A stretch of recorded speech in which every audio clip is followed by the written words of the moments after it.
Boa noite a todos. Graça e paz de nosso Senhor Jesus Cristo esteja com todos vocês. Quero fazer uma breve oração antes de iniciarmos a mensagem. Senhor Deus e Pai, estou aqui, Deus, estamos nós aqui como a Tua igreja, em Tua presença, para ouvir a Tua mensagem. Quero que aquilo que o Senhor tem colocado em meu coração venha também falar aos corações da Tua igreja aqui, localizada nessa cidade, Deus. Que o Teu amor e a Tua graça venham nos conduzir para mais próximos de Ti. É isso que te peço e te agradeço em Teu nome, Senhor. Amém, meus irmãos. O texto que eu separei para nós lermos, tentarmos de algum modo fazer uma breve exposição dele, ter uma aplicação para nós, se encontra em Efésios, no capítulo 1. Nós vamos ler do versículo 1 ao versículo 14.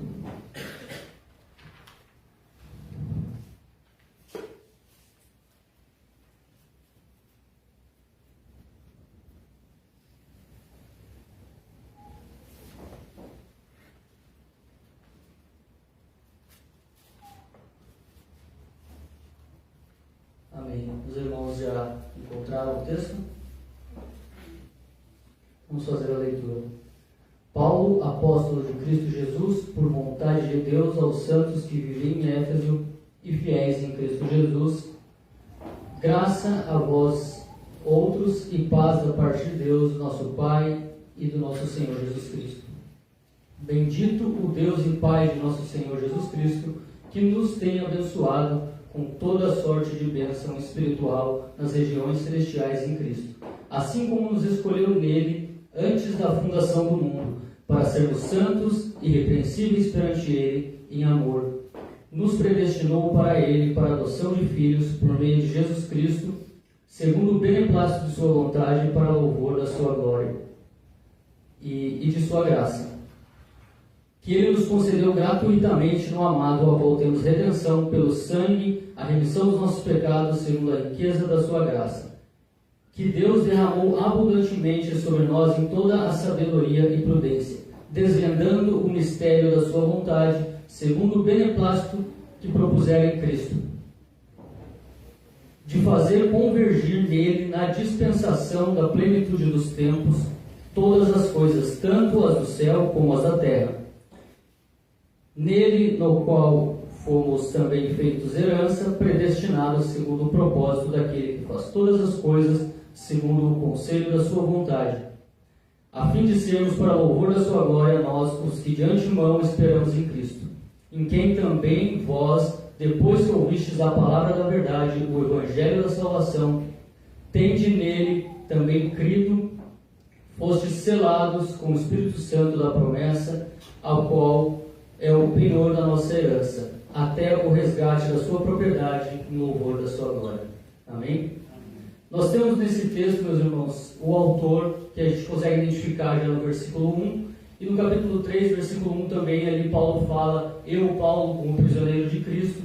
A gente consegue identificar que o autor desta carta e deste texto aqui é o apóstolo Paulo, que é conhecido de todos nós, aqui que estamos reunidos essa noite. E também Paulo aqui, ele é o fundador dessa igreja, foi o fundador desta igreja. A gente vê essa descrição em uma viagem missionária de Paulo, que é narrada no capítulo 19 de Atos. E provavelmente esta carta, quando Paulo a escreveu, deve ter sido provável ali entre o ano 60 e 63 depois de Cristo. E a gente tem indícios de que quando Paulo escreveu esta carta, ele estava em prisão domiciliar, ali concedida a ele na época, e isso é narrado em Atos ali, capítulo 28.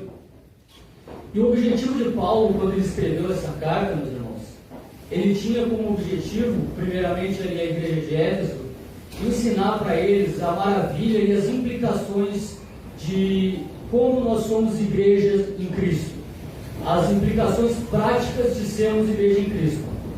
A gente consegue ver aqui em Éfeso, na carta aos Efésios, que Paulo trata tanto de como os pais devem tratar seus filhos, como os maridos devem tratar suas esposas, como os filhos devem tratar seus pais, os pais dos filhos. Ele trata sempre de forma geral como a igreja deve adorar. Ele mostra a nossa transição do mundo para Cristo. Então, aqui Paulo tem primariamente um público que era a igreja de Éfeso, mas também essa carta, a gente entende, muitos estudiosos definem, que ela acabou se tornando uma carta popular, porque ela é um pouco diferente de algumas outras cartas que o apóstolo escreveu. A gente tem um exemplo do próprio 1 Coríntios, quando Paulo escreve, ele está tratando de pecados específicos daquela igreja. Já quando a gente lê a carta aos Efésios, a gente consegue ver que ela serviu para a igreja do primeiro século e também serve inteiramente para nós. Já a 1 Coríntios, quando Paulo trata de alguns pecados específicos, quem sabe a nossa igreja não vivencia aqueles pecados que ele teve que exortar aquela igreja naquela época, né? Em 1 Coríntios, a igreja de Corinto. Mas aqui, a gente já identifica como público original a própria igreja de Éfeso, mas também Paulo com o objetivo de que essa carta circulasse a outras igrejas, porque o seu conteúdo, a gente pode dizer assim, ele era bem universal. E eu estou só trazendo uma panorâmica da carta para a gente tentar entender esse texto um pouco melhor. E como é uma carta popular, e também um dado bem importante, essa igreja aqui de Éfeso, como eu falei, ela iniciou-se com Paulo, ali, seu fundador, em Atos 19, nós também temos uma descrição dela quando o apóstolo João em Apocalipse fala das 7 igrejas ali, né, de Apocalipse, no capítulo 2. A primeira a ser mencionada é essa, a qual a gente leu um texto aqui que Paulo enviou para essa igreja. E esses versículos que nós lemos, alguns estudiosos que entendem esses versículos a partir do 3º, basicamente até o 14, que se assemelha muito aos Salmos, porque Paulo diz: bendito nosso Deus, é como se fosse uma canção. E alguns que têm uma facilidade maior em estudar e desvendar a língua original dizem que provavelmente quando Paulo começou o bendito, ele foi falando rapidamente, como se aquelas coisas saíssem dele descontroladamente, e ele conclui no versículo ali 14, em louvor da sua glória. É como se Paulo estivesse tomado pelo Espírito, falando essas coisas, e o próprio Lucas escrevendo para ele, quem sabe, e ele falando aquelas coisas pelo Espírito Santo. Então eles definem esses versículos como se fosse um salmo, um cântico de louvor a Deus. Então eu quero, de algum modo, aqui estar explicando um pouquinho detalhadamente esses versículos e ao fim fazer uma aplicação para nós aqui, apesar do meu pouco conhecimento, mas quero tentar trazer para os irmãos basicamente o que Paulo tentou falar a essa igreja aqui. A gente já no versículo 1 consegue identificar, como eu falei anteriormente, quem escreveu a carta. Já diz ali: Paulo, apóstolo de Cristo Jesus por vontade de Deus. Paulo já estava mostrando também que o seu chamado não vinha dele mesmo, mas da parte de Deus. Ele diz: Paulo, apóstolo de Cristo Jesus por vontade de Deus, e aí ele destina ali aos destinatários da carta, são aos santos que vivem em Éfeso e fiéis em Cristo Jesus. No versículo 2 nós já temos uma saudação que era bem comum de Paulo, que é graça e paz, né? Graça a vós outros e a paz da parte de Deus, nosso Pai e de nosso Senhor Jesus Cristo. A graça que nos concede a paz, né? Muitos definem desse modo, porque é a graça de Deus que realmente nos dá a verdadeira paz no nosso espírito. A partir do verso 3, ali ele já começa a falar daquilo que eu tenho por objetivo trazer para os irmãos, que são bênçãos espirituais. Que o próprio texto nos diz: bendito o Deus e Pai de nosso Senhor Jesus Cristo, que nos tem abençoado com toda a sorte de bênção espiritual nas regiões celestiais em Cristo. Essa palavra bendito, ela é somente destinada a Deus, porque somente realmente Deus é bendito. Só que a nós ela é destinada quando nós somos abençoados, ou seja, nós recebemos bênçãos de Deus, por isso somos benditos nele. Então o apóstolo diz: bendito o Deus e Pai de nosso Senhor Jesus Cristo, que tem nos abençoado aí com todas as sortes de bênção espiritual. E a gente consegue ver que aquele que nos dá essas bênçãos espirituais é o próprio Deus, é o nosso Deus. Aí a partir do verso 4, eu defini que aqui Paulo descreve as bênçãos concernentes, as bênçãos que nós recebemos do Pai. Eu enumerei aqui 3 bênçãos, mas provavelmente os irmãos, ao fazer uma leitura mais profunda, podem encontrar outras. Mas eu acredito que essas vão se definindo com as outras que os irmãos provavelmente podem encontrar. Do verso 4 ao verso 6, o apóstolo fala, como eu disse, as bênçãos do Pai. E vamos ver bem rapidamente novamente aqui.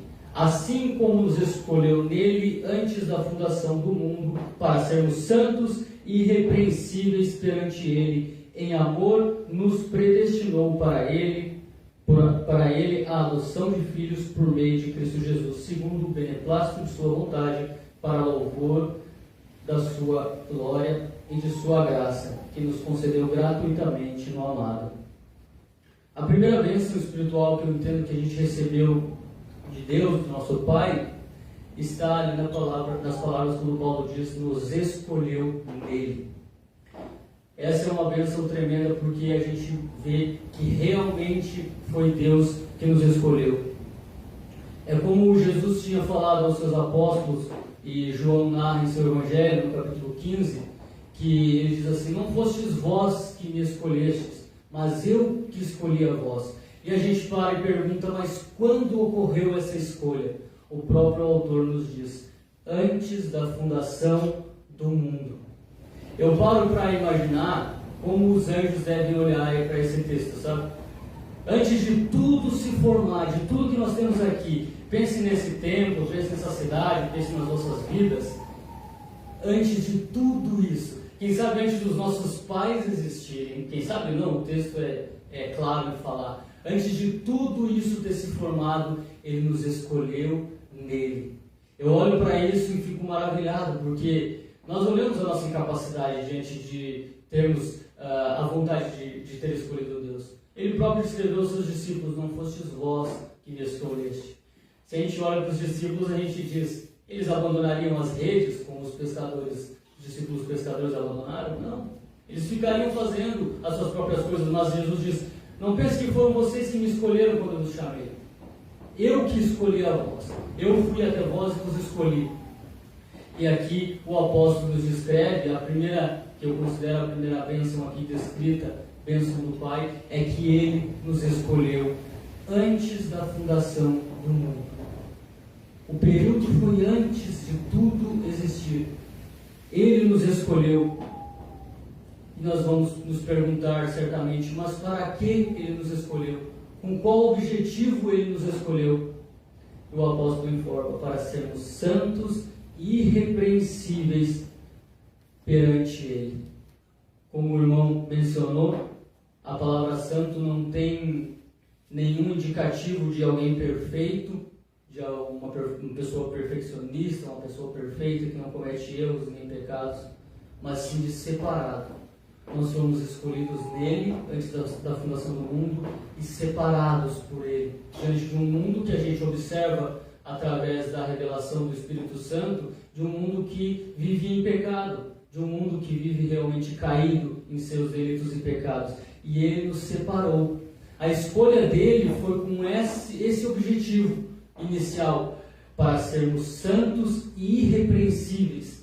A palavra irrepreensível no original grego, eu não vou saber a pronúncia correta, mas o seu significado, ele tem como um significado de um sacrifício sem mancha e sem defeito. Como aqueles sacrifícios que eram feitos no Antigo Testamento, do Cordeiro, sem mácula alguma, sem defeito algum, e eram oferecidos a Deus.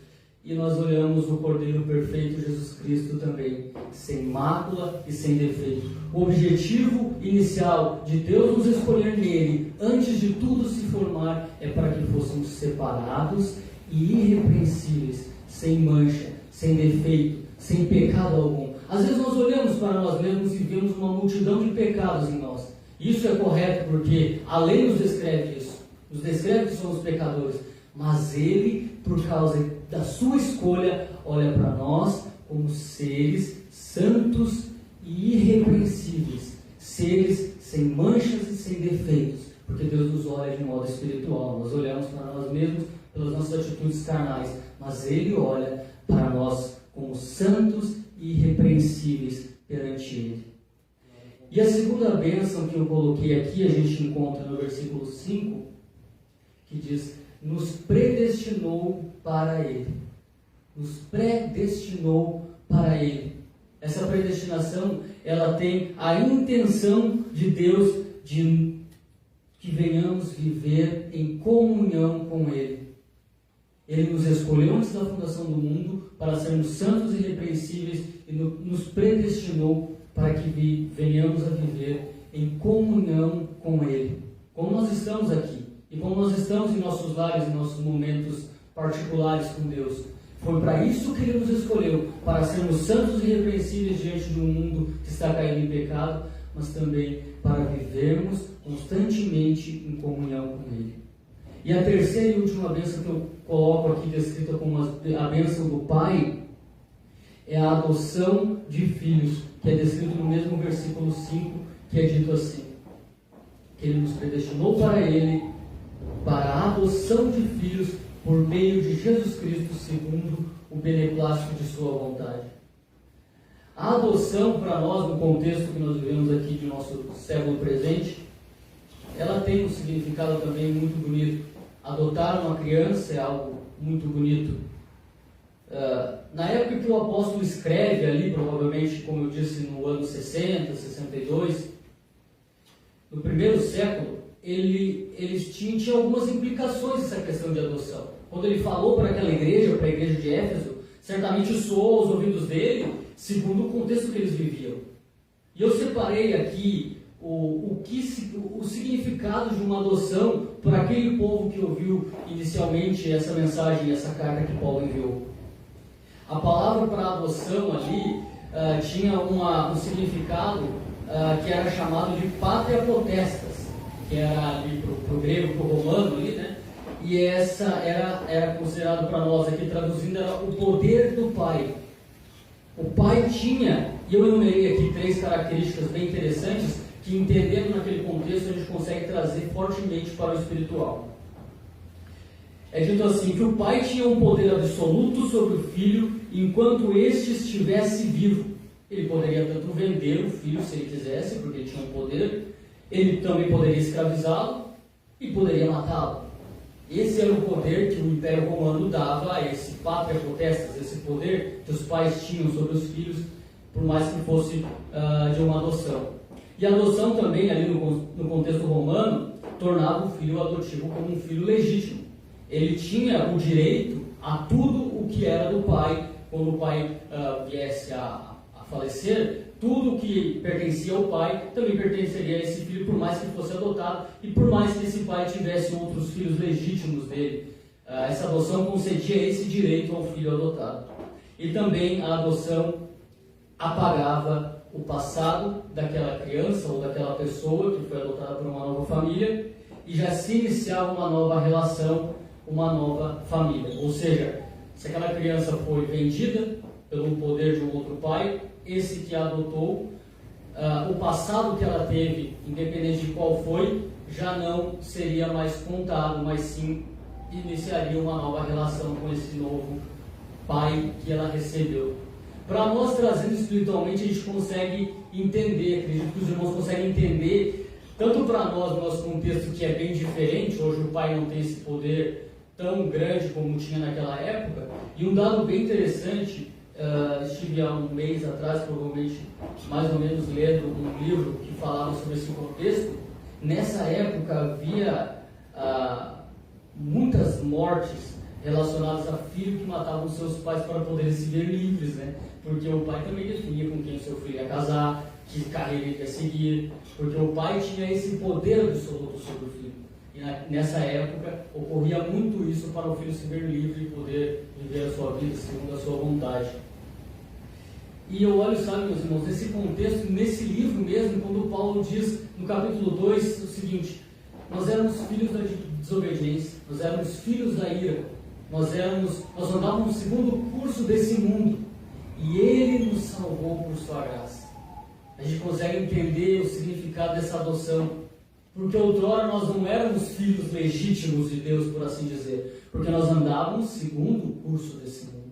O próprio apóstolo descreve: nós éramos filhos da ira, filhos da desobediência, e Ele, como é descrito aqui, o nosso Deus, nos predestinou para Ele, para a adoção de filhos.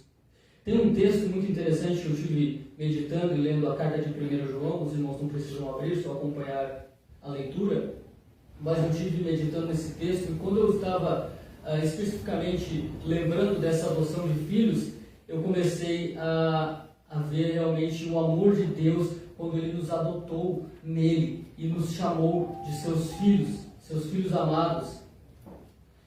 O texto de 1 João, no capítulo 3, versículo 1, e eu achei magnífico a forma como o apóstolo, que é considerado o apóstolo do amor, né? O apóstolo João, ele descreve esse amor de Deus para conosco.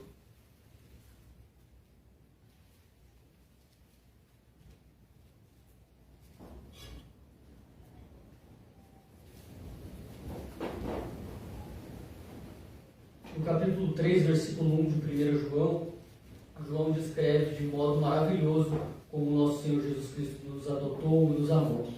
Ele diz assim: vede que grande amor nos tem concedido o Pai, ao ponto de nós sermos chamados filhos de Deus. E de fato somos filhos de Deus. E por essa razão o mundo não nos conhece, porquanto não conheceu a Ele mesmo. Ou seja, vede que grande amor nos tem concedido o Pai, ao ponto de sermos chamados os seus filhos amados, a qual eu considero aqui como essa bênção espiritual, ser adotado por Deus como seu filho. E tudo isso, como é descrito aqui, em amor nos predestinou para Ele, para a adoção de filhos por meio de Jesus Cristo. E tudo isso, meus irmãos, como é descrito no versículo 6, é para louvor da sua glória e de sua graça. Deus nos escolheu, Deus nos predestinou, Deus nos adotou para louvor da sua glória. Nós, como igreja, estamos aqui reunidos agora com esse objetivo: ouvirmos a mensagem, mas olharmos para ela e vivermos vidas santas, vidas irrepreensíveis, como é descrito aqui, para louvor da sua glória e de sua graça. A partir do verso 7 ao verso 12, eu compreendo aqui que Paulo está falando, relacionando aqui as bênçãos concernentes ao Filho, ao nosso Senhor Jesus Cristo. Eu quero fazer rapidamente a leitura desses versos novamente, e diz o seguinte: no qual temos a redenção pelo seu sangue, a remissão dos pecados, segundo a riqueza da sua graça, que Deus derramou abundantemente sobre nós em toda a sabedoria e prudência, desvendando-nos o mistério da sua vontade, segundo o beneplácito que propuser em Cristo, de fazer convergir nele, na dispensação da plenitude dos tempos, todas as coisas, tanto as do céu como as da terra. Nele, digo, no qual fomos também feitos herança, predestinados, segundo o propósito daquele que faz todas as coisas conforme o conselho da sua vontade, a fim de sermos para o louvor da sua glória, nós os que de antemão esperamos em Cristo. A primeira bênção que eu consigo identificar aqui relacionada ao Filho é a redenção, a qual ele diz, no qual temos redenção. A palavra redenção, ela tem um significado de resgate, de libertação, e nós conseguimos ver um exemplo muito forte disso quando o povo de Israel é liberto do Egito. O povo de Israel escravizado no Egito foi liberto pela mão poderosa de Deus daquela escravidão e conduzido a viver, a caminhar com Deus, por mais que tenha sido naquele deserto, mas com a promessa de uma terra prometida. E Cristo, por sua obra, nos redimiu, trouxe redenção diante de nós. Essa redenção, ela tem um significado de como se um homem que fosse condenado à morte fosse liberto, ou como um homem que estava sendo condenado à morte foi alguém, por graça, por misericórdia, pagou a dívida para que esse homem fosse liberto. Cristo nos redimiu, Cristo nos libertou de nós mesmos, nos libertou dos nossos pecados, como Paulo descreve, que nós andávamos outrora em caminhos, andando segundo o curso desse mundo. Essa bênção tem relação a isso. Cristo nos redimiu, Cristo nos libertou dos nossos pecados. E aí vem a segunda bênção que eu trago para vocês aqui, que é no próprio versículo que diz, no qual temos redenção pelo seu sangue, a remissão dos nossos pecados. Cristo levou os nossos pecados embora. Cristo nos perdoou das nossas iniquidades. Cristo, a gente vê que tudo isso aqui Paulo está falando no passado, né? Porque ele nos escolheu antes da fundação do mundo. Então o apóstolo está dizendo, Ele nos redimiu, Ele nos perdoou dos nossos pecados. Não há mais condenação para os que estão em Cristo Jesus. É o que o apóstolo informa quando ele fala aos Romanos no capítulo 8. Não há mais condenação para aqueles que estão em Cristo Jesus. Não há mais condenação para aqueles que estão em Cristo Jesus. Isso teria que trazer a nós um sentimento, não mais de culpa, meus irmãos. Apesar que às vezes nossos pecados nos machucam realmente. Nossos pecados nos maltratam porque a gente está querendo viver vidas santas, a gente quer viver caminhos retos e muitas das vezes, como o irmão falou, de forma sorrateira Satanás nos leva a pecar. O inimigo, né, de nossas almas, aquele que só veio realmente para condenar as nossas vidas, ele nos, de modo sorrateiro. E hoje nós vivemos um mundo de um avanço tecnológico muito grande. A gente tem acesso a muita coisa muito fácil. E diante disso, dessas ofertas que, se a gente voltasse, sei lá, 20 anos atrás, não tinha um acesso tão fácil assim como tem hoje. Só que nós precisamos, meus irmãos, mesmo diante disso. O apóstolo João mesmo, ele fala em sua carta, sua primeira carta, de que a marca nossa como cristãos não é que nós não iremos pecar, mas é que nós não iremos viver no pecado.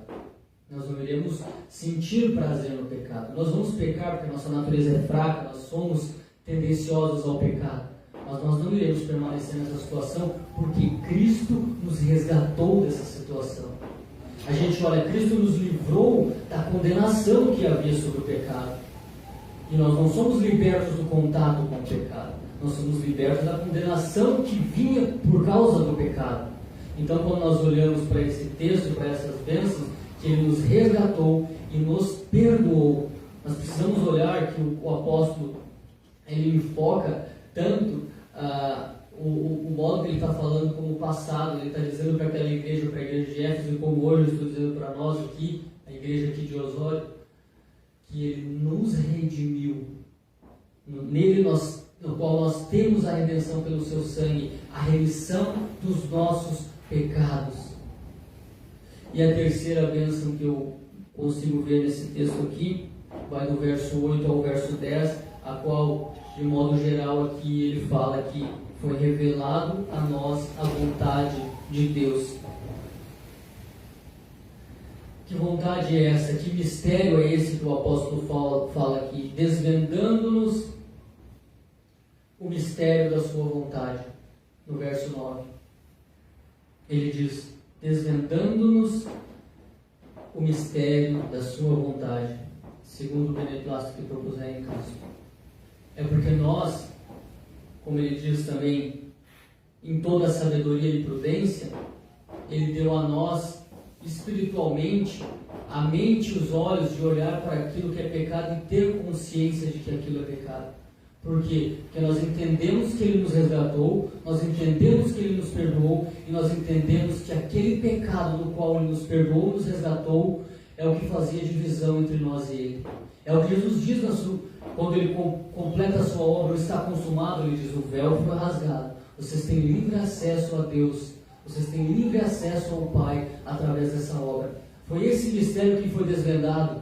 O apóstolo, quando fala, se não me falha a memória, em 2 Coríntios, quando ele trata a respeito disso, ele diz assim, aos judeus ainda está o véu sobre as suas faces, mas a nós esse véu foi tirado.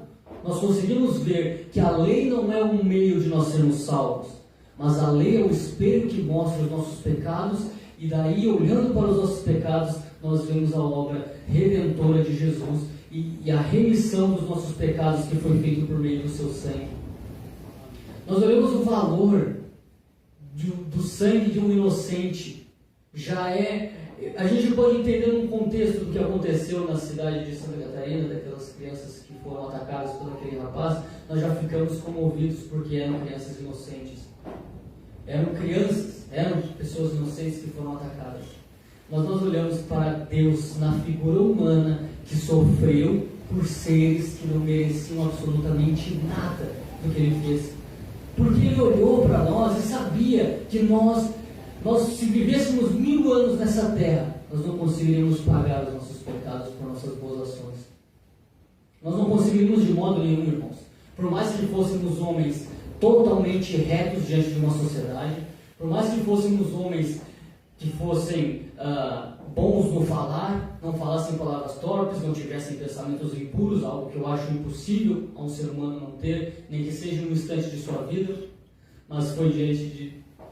Ele olhou para tudo isso e viu que nós não seríamos capazes. Por isso ele veio, o nosso próprio Deus se fez homem e veio a nós e morreu. O sangue daquele que nos escolheu para sermos santos e irrepreensíveis, daquele que nos adotou, daquele que nos predestinou, daquele que perdoou os nossos pecados, nos redimiu, veio até aqui, a essa terra, e morreu por nós. Foi esse Deus, é a esse que foi revelado essa vontade, para mostrar que ele se despiu de sua glória, se despiu de todo o seu poder, desceu até aqui, se fez homem, sofreu, foi caluniado, foi xingado, sofreu. A gente olha para as chibatadas, mas a gente esquece que não era um homem comum que estava sofrendo, era o próprio Deus.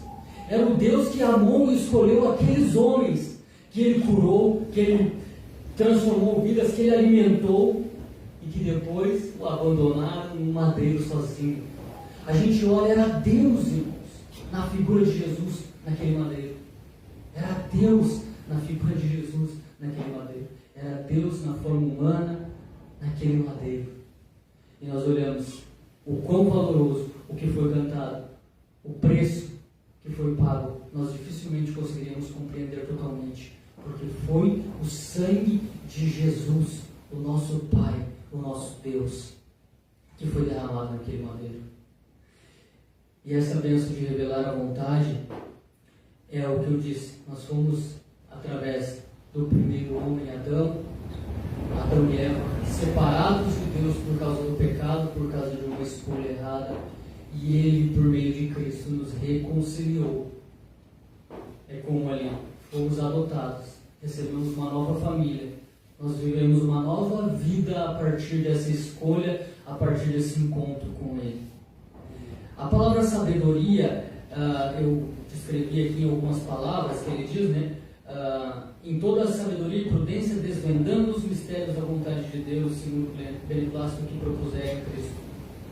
Sabedoria é aquilo que olha para o coração das coisas e conhece realmente como elas são. Nós olhamos para as coisas erradas e nós entendemos que elas são erradas.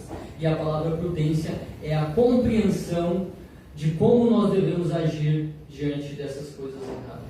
Como nós devemos agir corretamente, ou seja, Ele nos deu sabedoria para entender essas coisas, Ele nos deu a prudência para andarmos conforme devemos verdadeiramente andar no caminho reto, conforme Ele designou para que nós venhamos a andar.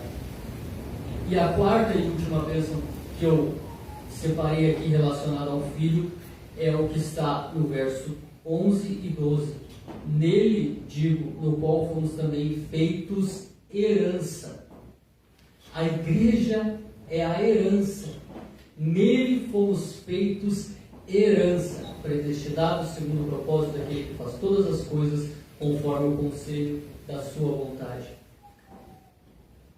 Olhem para nós aqui, irmãos. Olhem para você, olhem para nós aqui como igreja. Nós somos essa herança. A noiva amada. Cristo vem com um objetivo. Ele vai voltar com um objetivo para buscar essa noiva que foi escolhida para ser irrepreensível. Ele vai vir buscar essa noiva sem mancha, sem mácula alguma. Há um autor bíblico que diz que nós somos a menina dos seus olhos. Ele nos ama ao ponto de chamar a nós sua noiva. A igreja é a herança. Nós temos herança em Cristo como seus filhos adotados, como a adoção de filhos, e somos o seu corpo, a sua herança. É muito interessante essa analogia de que nós somos o seu corpo, né? Nós somos o corpo de Cristo. A igreja que está reunida aqui, a primeira igreja batista de Osório, Capão da Canoa, outras igrejas que estão, quem sabe nesse mesmo instante, ouvindo alguma mensagem, são o seu corpo, a sua noiva, a sua igreja. Essas palavras são maravilhosas quando a gente entende elas verdadeiramente. É É como se realmente um noivo estiver prestes a subir ao altar para o seu casamento e ele está aguardando ansioso para ver como é que essa noiva vai estar. Tanto que tem algumas pessoas que não podem ver a noiva antes. E a gente olha para esse texto e vê que a igreja é a noiva de Cristo. Ele está ansioso, vamos pensar deste modo, ansioso para vir buscar a sua igreja, que é a sua noiva, que é a sua herança. Isso deveria alegrar nosso coração de um modo muito grandioso, meus irmãos. E eu coloco, por último aqui, as bênçãos do Espírito, que são descritas nos 2 últimos versículos que nós lemos, que diz assim: em quem também vós, depois que ouvistes a palavra da verdade, o evangelho da vossa salvação, tendo nele também crido, fostes selados com o Espírito Santo da promessa, a qual é o penhor da nossa herança, até o resgate da sua propriedade em louvor da sua glória. Esqueci de mencionar antes, mas essas bênçãos concernentes ao Filho também é descrito no verso 12 ali, a fim de sermos para louvor da sua glória, nós os que de antemão esperamos em Cristo. A gente vê que as bênçãos relacionadas ao Pai também são para o fim de glorificá-lo. As bênçãos relacionadas ao Filho também são com o mesmo fim de glorificá-lo. E aqui nós temos, como eu disse, as bênçãos do Espírito desses 2 versículos que a gente leu. E a primeira é descrito bem no finalzinho do versículo 13. Tendo nele também crido, fostes selados com o Espírito Santo da promessa. O selo, para a época, e para nós também tem algum significado, tinha o significado da autenticação de algum documento ou até de fazer a marcação de alguma propriedade. Cada um tinha o seu próprio selo, se aquele selo estivesse naquela localidade, pertencia à pessoa a qual era dono daquele selo. E também essa propriedade marcada, ela era protegida contra qualquer dano e violação. E nós conseguimos entender de um modo espiritual que esse selo tem significado para as nossas vidas. Autenticar que nós somos filhos dele, esse Espírito que habita em nós, esse Espírito que muitas das vezes quando nós estamos abatidos e tristes, é Ele quem nos consola. Foi isso que Ele disse aos seus discípulos: eu vou, mas vou deixar a vocês um consolador, um ajudador. E é esse Espírito que traz a autenticidade de que somos seus filhos. É a esse Espírito que habita em nós.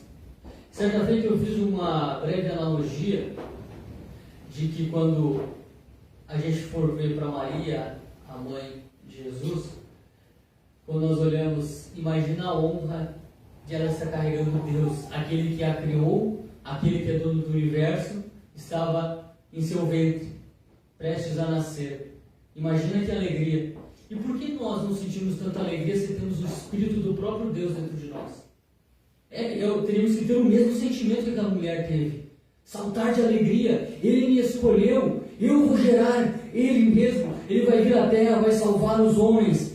E nós temos o Espírito dele em nós, que autentica que somos seus filhos, que nos marca com as suas propriedades e que nos livra de todo dano e violação. E às vezes nós nos sentimos alegres porque nós esquecemos que é o Espírito de Deus que habita em nós. É o Espírito daquele que fez tudo, que criou tudo, que cuida de todos, que tem o controle desse mundo.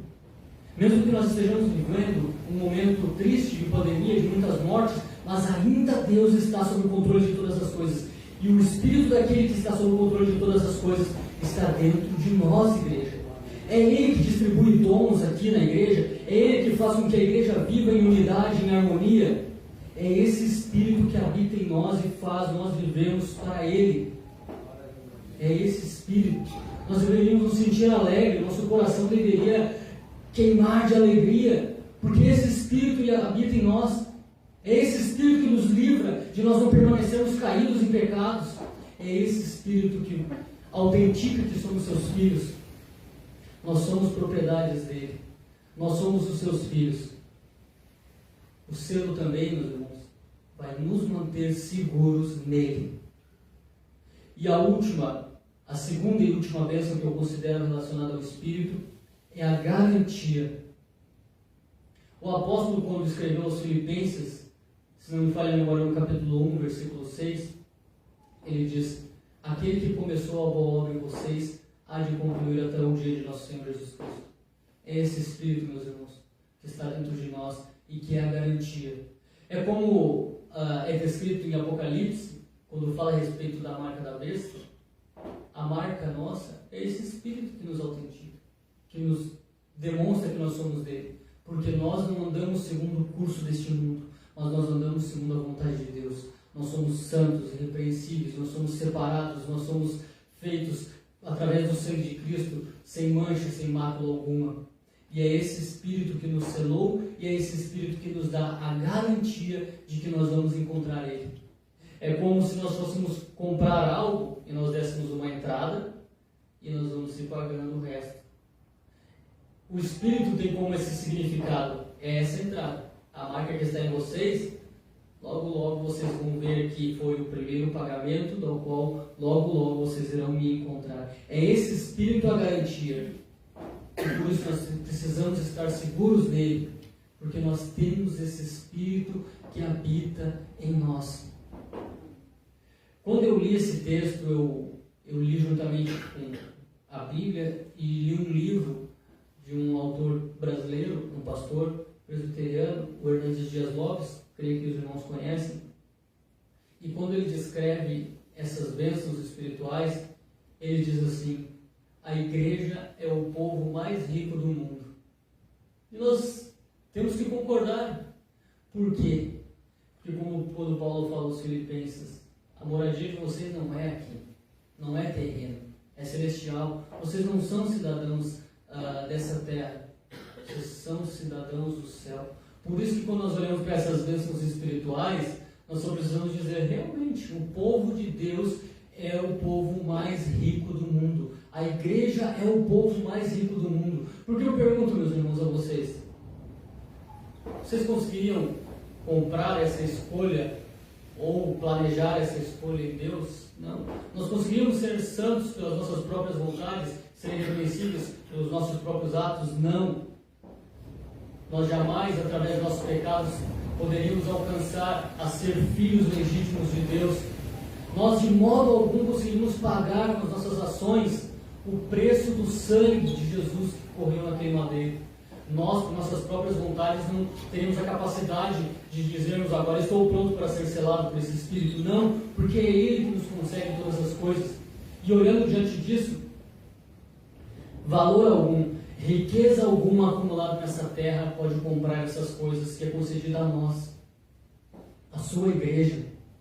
Eu queria ler brevemente uma parábola que Jesus fala. Jesus contou aos seus discípulos e aos que estavam presentes, que se encontra em Lucas 12. Se os irmãos quiserem acompanhar só com os ouvidos, não precisam abrir para ler. Mas se quiserem acompanhar a leitura juntamente também, fiquem à vontade.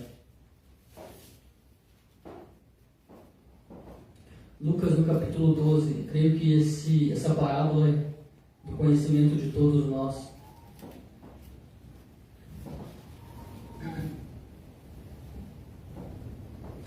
Vou ler a partir do verso 16, que daí já dá um enfoque realmente o que Jesus queria trazer nessa parábola.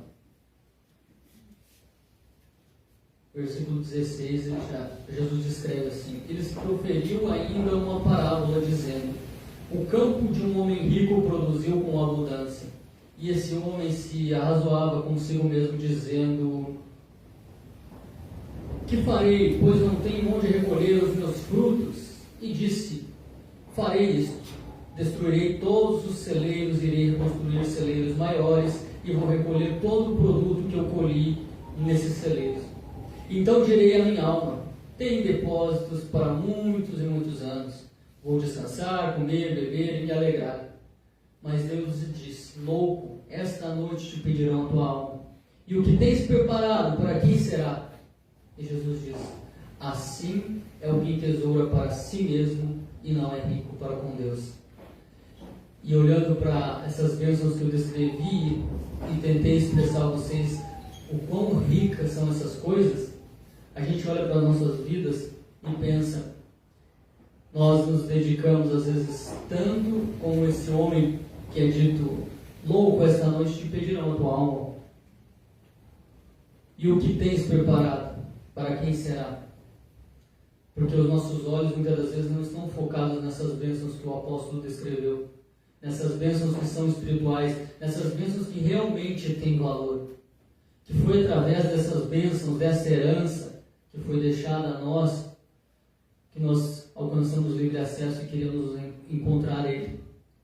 Jesus diz: assim é o que entesoura para si mesmo e não é rico para com Deus. Por que não é rico para com Deus? Porque a nossa riqueza não consiste nas coisas terrenas, nas coisas aqui deste mundo, mas sim nas que são espirituais, a qual o apóstolo diz: bendito Deus e Pai de nosso Senhor Jesus Cristo, que nos tem abençoado com toda a sorte de bênção espiritual nas regiões celestiais em Cristo. E os nossos olhos, infelizmente, eu digo nossos como igreja, mas porque eu me incluo no nosso. Primeiro, porque eu conheço, às vezes, os meus anseios que dominam a minha vida. São anseios concernentes ao aqui e agora. São anseios que diz respeito ao aqui e agora. Ao que eu posso apalpar, ao que eu posso ver. Porque nós esquecemos que pela fé nós aguardamos aquilo que realmente não vemos, mas aquilo que sentimos, porque o Espírito que habita em nós autentica essas coisas. O Espírito que habita em nós confirma. O Espírito de Deus, o Espírito que habita em nós, confirma que somos os seus filhos, que somos eleitos, que somos os seus filhos. Que essas coisas venham, irmãos, estar firmes em nossa mente. Amanhã irá iniciar provavelmente para nós aqui uma semana corrida de trabalho, mas que essas coisas venham estar fixas em nossa mente. Eu separei com a aplicação 4 tópicos. E o primeiro é não esquecer dessas bênçãos. Por mais que o nosso dia seja corrido, por mais que o nosso dia seja cansativo, trabalhoso, a gente às vezes até brinca, chega 8 horas no serviço e já acho que falta um pouquinho para 6, porque a gente já quer sair de uma vez para ir para casa descansar. Mas que mesmo diante desses dias cansativos, dias de trabalho cansativos, nós possamos não esquecer dessas bênçãos. Não que eu falei aqui porque eu não sou absolutamente nada, mas porque a palavra de Deus falou a nós. Porque a palavra de Deus descreve essas bênçãos que realmente têm valor. Essas bênçãos demonstram a riqueza do cristão, a riqueza da igreja. A riqueza do cristão não está relacionada a se essa igreja tem diversidade de dons e talentos, mas porque essa igreja vive unida por esse Espírito que confirma que somos a sua herança, a sua luta. E que venhamos, meus irmãos, mesmo diante de nossas dificuldades e lutas e pecados que enfrentamos, e pecados que muitas das vezes nos atormentam dia após dia, que nós venhamos reconhecer essas bênçãos em nós. Nós não devemos olhar para nós e achar que nós não somos dignos desse sangue que foi derramado no madeiro, porque nós realmente não somos. Nós precisamos ter essa consciência, mas nós não temos que olhar que nós deveríamos ser dignos dele. Não, porque nós fomos indignos é porque ele foi derramado, porque não havia capacidade em nós de alcançar dignidade para merecer esse sangue, por isso que ele foi derramado. E que nós devemos reconhecer essas bênçãos em nós, reconhecer que ele me escolheu, e essa escolha não está atrelada à salvação. Essa escolha é que ele nos escolheu, mas ele foi nos salvando ao longo dessa escolha. Não que ele já te escolheu e te salvou, ele te escolheu, mas você viveu por um caminho, quem sabe, distante dele, mas nesse meio tempo ele te redimiu, ele te resgatou, ele te salvou, ele te perdoou. Por isso nós não devemos olhar para aquele passado. Aquele passado realmente vai nos machucar, vai nos maltratar, se nós formos olhar para ele. Mas nós devemos olhar para aquilo que a palavra de Deus nos mostra, que nós fomos redimidos. Nós estamos incluídos em uma nova família. Nós somos a sua igreja. Outrora nós não éramos, mas ele nos escolheu para sermos e nos salvou. Se nós estamos aqui, eu creio que somos a sua igreja. Estamos ouvindo a sua palavra e o Espírito está trabalhando em nosso ser, em nossa alma, confirmando que nós somos a sua igreja. Precisamos reconhecer essas bênçãos em nós, irmãos. Reconhecer que somos os seus filhos, mesmo diante de dificuldades e erros que nós vamos cometer. E diante disso nós precisamos confiar. Os nossos pecados não têm poder algum diante do sangue de Cristo. Nós precisamos confiar nisso. Às vezes a gente acha que o pecado é tão grande que eu acho que Deus não vai me perdoar. É porque nós não entendemos o sangue de quem foi derramado. A quem foi declarado que os teus pecados estão perdoados? Quem declarou? O próprio Deus. Que poder há para se comparar à palavra dele? E que nós devemos confiar, meus irmãos, realmente. Confiar nessas bênçãos. Confiar que ele nos perdoou. Confiar que nós iremos encontrá-lo. Que o seu Espírito que habita em nós vai nos fazer andar seguros neste mundo, mesmo diante de dificuldades e pecados, mas que nós venhamos entender que ao fim dessa trajetória terrena, como o apóstolo diz, que o viver para ele seria ganho, o viver para ele seria Cristo, mas o morrer seria lucro. Mas então que o nosso viver seja realmente para a sua glória. E nós devemos aguardar a bênção final, que é a vinda de nosso Senhor Jesus Cristo. Que o nosso anseio venha a ser aguardado, não com o objetivo de olharmos para esse aguardar, porque nós estaremos livres desse cansaço, dessas lutas, dessas dificuldades. Isso faz parte, mas que o nosso anseio primeiro seja encontrar aquele que nos amou tanto, ao ponto de nos escolher, ao ponto de nos adotar como seus filhos, ao ponto de perdoar os nossos pecados, ao ponto de nos fazer sua herança, ao ponto de fazer a sua noiva. Que esse venha a ser o nosso objetivo central de vida. E como é descrito, a última bênção também diz que nós fomos feitos herança até o resgate da sua propriedade, em louvor da sua glória. Nós vamos viver para a glória de Deus, não esquecendo dessas bênçãos, reconhecendo essas bênçãos em nós, confiando nelas e aguardando a bênção final, que é encontrar Jesus, que é estar com Ele e poder vê-lo, aquele que nos amou, aquele que não nos abandonou, aquele que está sempre com nós, mesmo em momentos de dificuldade, mesmo em momentos em que nós temos perdas, que nos trazem muita tristeza às vezes, mas mesmo diante disso tudo, nós vamos aguardar a Ele, confiantes que o seu Espírito habita em nós e que Ele vai nos conduzir por caminhos retos. Vamos fazer uma breve oração e finalizar. Senhor Deus e Pai, nós estamos diante da Tua presença, constantemente estamos em Tua presença, e diante dela nós pedimos, Pai, que o Teu Espírito Santo, Deus, venha confirmar essa eleição, venha confirmar essa escolha em nossos corações. Que nós não venhamos nos abater diante das dificuldades e das tentações que o mundo nos propõe, mas que nós venhamos confiar em Ti, confiar nessas bênçãos que o Senhor derramou sobre a Tua igreja, e que isso venha estar aceso em nossos corações. Salva-nos de nós mesmos, liberta-nos de nós mesmos, que nós vamos ver vidas santas e retas, com um fim único, que é a sua glória, que é o seu louvor para todo sempre. Amém.